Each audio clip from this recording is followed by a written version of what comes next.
ગુજરાતની 5 વિધાનસભા બેઠક પર પેટા ચૂંટણી યોજાવાની છે ત્યારે પોરબંદર વિધાનસભામાં કોંગ્રેસ ઉમેદવારે જોરોશોરોથી પ્રચાર કર્યો।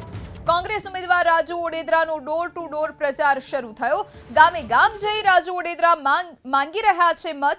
પોરબંદર વિધાનસભામાં ભાજપે મોઢવાડિયાને ટિકિટ આપી છે। વિધાનસભાની આ ચૂંટણી અંતર્ગત પ્રચારના વિવિધ માધ્યમોથી અમે પ્રચાર કરી રહ્યા છીએ, લોકસંપર્ક કરી રહ્યા છીએ।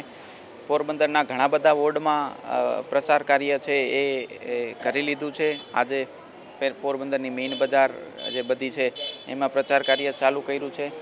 ગામડાઓનું પણ ખૂબ જ ખેડાણ કરી લીધું છે અને એક જરૂર વાત કહીશ કે સમય ટૂંકો મળ્યો છે એના માટે બધા જ પોરબંદરવાસીઓની માફી માગું છું કે દરેક સુધી નથી પહોંચાણું, પણ આ વખતે દરેક પોરબંદરવાસીઓ છે એ પોતે ચૂંટણી લડે છે એટલે એ બાબતે હું પોરબંદરની જનતાનો ધન્યવાદ કરું છું।